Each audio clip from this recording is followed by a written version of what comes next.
Independents outnumbered both parties. So this is what I've been talking about. You know, we have that middle cohort of Americans, independents, at a new high.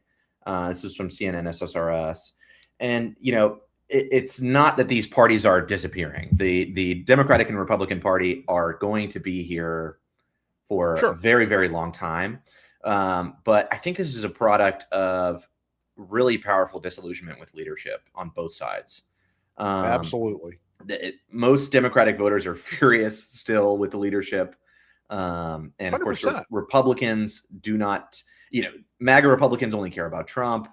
The rest of the party is furious with the party. It's and so that feeds into them, you know, identifying as independents. You know, I think that we've had this the use case of American politics forever has been two dominant political parties, and it felt that way forever. And I think there's a really important lesson for Americans to look at. I know most people are not British politics nerds, but guys, until 2 years ago, there were still the Tories and Labour were still the dominant forces in the UK. There were other parties, Reform, the Greens, the Lib Dems. They are called the Lib Dems. I'm not being facetious, folks. And now you've got Restore UK, you've got the SNP, you've got this emergent portfolio. The Tories are now, the Conservative Party in Great Britain is now the fourth largest party in the country. And Labour is in power right now, but it is under very stiff challenge from Reform and from this new Restore UK party. Reform was the largest Conservative party, but this Restore UK party is now coming up and eating out of Reform's base. We could slip into a multi-party system in this country faster than I think most people anticipate. There's already a functional version of that. There's the Progressive Party in the Democrats with, you know, the Bernie AOC squad wing of the party.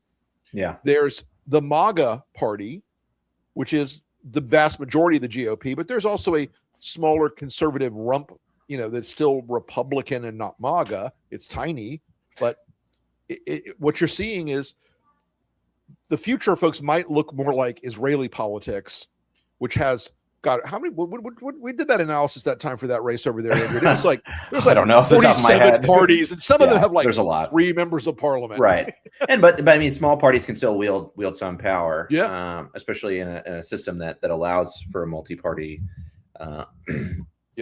legislatures. But yeah, I mean, I can see it happening if, you know, it only takes a credible, well-funded organization to put up a party. And you know, you could those would fill in from the independents, from the Democratic Party, and then on the other side they would fill in from the independents and Republicans. Right. So it wouldn't surprise me if these parties continue to thin out somewhat. But you won't see majorities of MAGA in the House. You won't see majorities of progressive Democrats in the House. You'll see they'll caucus together on some issues and not on others, but it's very possible. And you know, considering what's happening, you look at what Trump has done in these Republican primary elections, and Feenstra's election comes to mind. His opponent is not necessarily an out-and-out MAGA loyalist. He's more of the RFK wing, more of Maha type. And it's a sort of emerging fracture that we've been watching for a long time. And you know, there's Jane. The RFK version of the Republican Party. I know he's not a Republican, for whatever that's worth. It is a totally different beast, and it probably deserves a different name. And those are the kinds of little parties that might pop up if we did sort of burst into a multi-party system. I also think it's important for people to remember the this polling we're seeing about independence is also backed up by a really important set of statistics that we're seeing that are empirical, and that is registration in the states. In Florida, the largest political party is no party at all. Right. The NPAs are by far the fastest growing and the largest, the largest.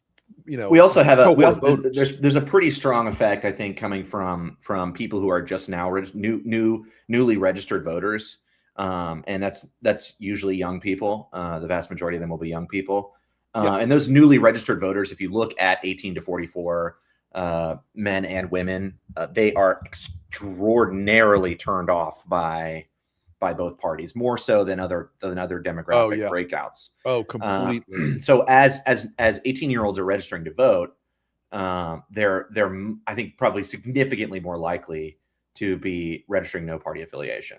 Yeah, and there are some structural things, folks, that will have to change eventually. Look, right now we have closed primaries in most states.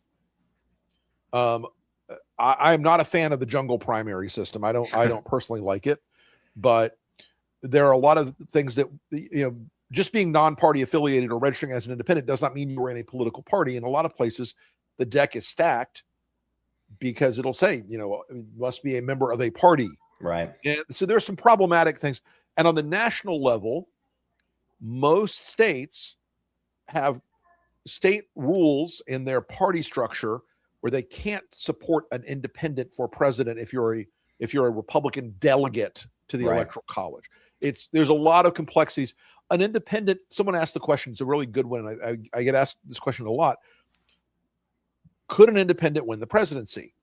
We have come close. We have seen that daylight a couple of times. It is incredibly difficult to do.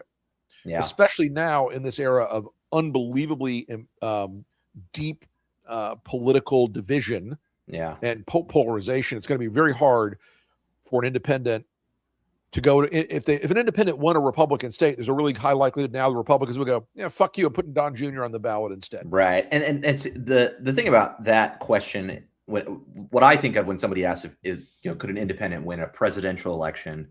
My immediate reaction is, you don't start with a presidential election if you are trying to build a party.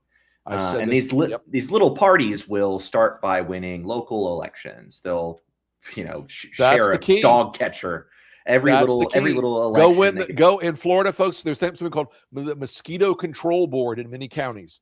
Nobody runs for it. Nobody knows about it. Someday I'm going to run for either the Mosquito Control Board or the Soil and Water Conservation District Board, just so I can hold an elected office once in my life. Right. And that'll be the sign of a robust independent party, is if they start sucking up these little local elections. Yeah. And that'll be the first indicator that a real competitor with the two major parties that we've had for so long is emerging. We got a question here. So why are there so few politicians who identify as independents? It's not that there are not independent politicians in both parties who identify that way. This is about money, y'all. You're not going to get money from the Democratic or Republican party apparatuses if you are saying you're not part of that party. These people need the money to run their campaigns, to run ads, to sustain themselves. No Buck Rogers, as Tom Wolfe once said. Yeah, exactly. And then that the other sign that a robust independent party is emerging is that it is fundraising well. So if you see a party winning local elections and winning these down ballot elections that has a steady flow of fundraising, that's the real deal.